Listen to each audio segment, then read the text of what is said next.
All right, so you guys have made it all the way down to what was known as the lower bridge on the day of the battle. It will get a nickname here in a few minutes, but pretty much as we know, in the cornfield phase, draw. In the Bloody Lane phase, draw. And so now we move to the final phase, which is this bridge. Now, Lee places about 600 Georgians on the hillside where you are. And he pretty much says, listen, I'm not expecting you to stop the Northern Army, but just keep them on the other side as long as you can. And they do. As a matter of fact, they keep them over there for hours. Thousands of Northern soldiers. And they're commanded by a guy by the name of Antietam-Burnside. And if you saw the picture, or you see the picture, you'll know that he's got some good lamb chops going on. And that's where Sideburns comes from. It's actually named after him. And he just does a really poor job of managing.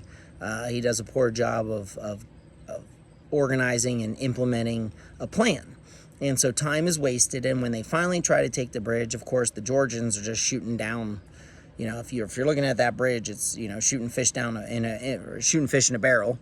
And so yeah, they keep them at bay for hours. And those hours are while the Bloody Lane is happening. So if they come across that bridge and can push what would have been Lee's right flank, that would have changed things significantly, but they don't.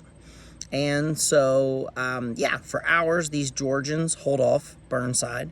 It's eventually taken by 2 regiments, and this will be kind of fun for you guys. I did not fact check this. New York and Pennsylvania, and I know that their regiment number is a double. So they're either the 33rd, 44th, or 55th. And I'm going to go with the 44th. So I think there's a placard on the far side of the bridge.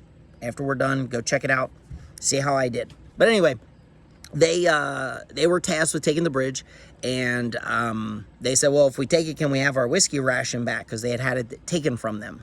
And they were like, yeah, if you take the bridge, you can have your whiskey back. And they took the bridge. Go to figure that they take the bridge, they push those Georgians back. Pivotal moment, late afternoon, where if they keep pushing, now all of a sudden Lee's right flank, again, right side, would fall. And up from Harper's Ferry comes AP Hill. He had force marched from Harper's Ferry and literally arrives on the battlefield right as Lee's right flank could have failed, and saves the day. And so here's what's crazy.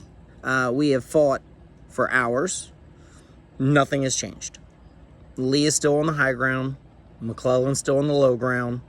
And that's where we're at. So September 18th wakes up, or happens, and McClellan's ready to attack, but he needs to plan. He needs to organize. And Lee's like, all right, here we go. We've picked this ground. We're going to hold it for a second day.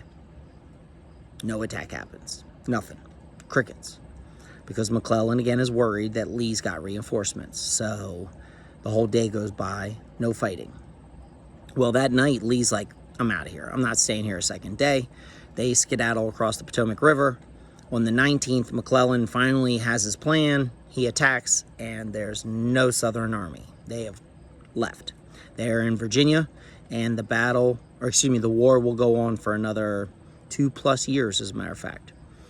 Antietam is a draw, but it goes down as a victory for the Northern Army because it's the first time they didn't lose. So I don't know if that's great, but yeah, bloodiest day of the Civil War.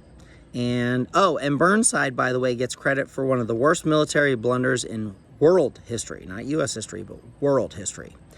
Yeah, so Sideburns, and you're horrible. What happens? What happens when you literally are one of the worst generals to lead soldiers? I'll tell you what happens. You get promoted. And after Antietam, McClellan will be fired, and they will literally promote Ambrose Burnside. And he will lead them into butchery at a battle called Fredericksburg. And then he gets fired. And then a guy by the name of Joseph Hooker, St. Joseph Hooker, he gets the job. And he loses the lead. And he gets fired. And finally, you got Meade, who wins at Gettysburg.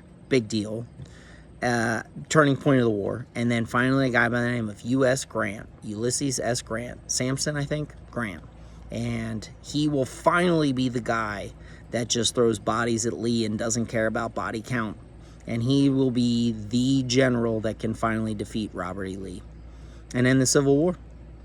All right, now look, good talk, but you got to run back to the parking lot. You can do it.